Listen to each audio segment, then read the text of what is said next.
شوف يا سيدي، بالنسبة لاستطلاع هلال شوال ده فرض كفاية مهم جدا في الإسلام، لأن بيترتب على رؤية الأهلة دي أحكام زي ما كلنا عارفين. فكان بقى استطلاع هلال شوال يعني من أحب الأيام في قلوب المسلمين في العالم الإسلامي كله، وما زال استطلاع هلال شوال. وكان لابد من شروطه أن يكون في 2 شهود عدول يؤكدوا رؤية هلال شوال. يعني غير رمضان يكفي شاهد واحد عدل، لكن شوال كان لابد من 2 شهود عدول ييجوا ويأكدوا رؤية هلال شوال. وطرائق الأهلة ده أبطل في العصر الفاطمي زي ما قلنا قبل كده، ما كانش موجود فكرة رؤية الهلال لا في رمضان ولا في شوال، لأن كان رمضان بالذات بقى في العصر الفاطمي كان 30 يوم، فما كانش فيه أي حاجة أو داعي لاستطلاع الهلال أساسا، لأن رمضان في العصر الفاطمي كان عدد أيامه 30 يوم دائما. وكان الفاطميين يوم 29 رمضان بقى من الحاجات المميزة قوي يعملوا قعدة ظريفة قوي أسفل نافذة قصر الخلافة، قصر الخليفة الفاطمي،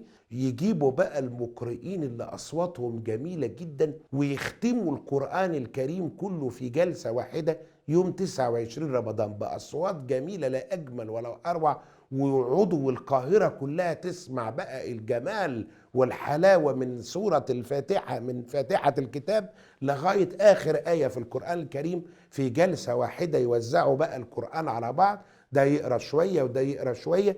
وكان بقى النساء في هذا الزمن ينزلوا يجيبوا بقى الأكواب الجميلة المزينة بقى واللي فيها مية ساقعة متلجة جميلة، عشان الشيخ من دول وهو بيقرأ يشرب بقى، يرتشف اللي يفيض منه في الكوباية ده يلموه بسرعة ويحطوه في البيوت بركة بقى ببركة القرآن الكريم طول السنة، لغاية ما يجي اليوم ده تاني يوم 29 رمضان من كل عام. من المظاهر المميزة جدا في العصر الفاطمي والمستمرة حتى عصرنا الحالي.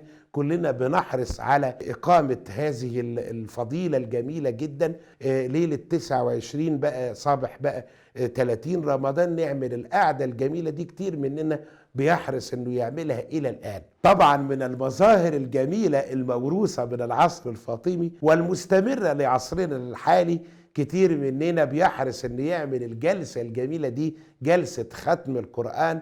ويا رب دايما تفضل عادة جميلة وموجودة في بلدنا، وكل سنة وانتم طيبين ورمضان كريم.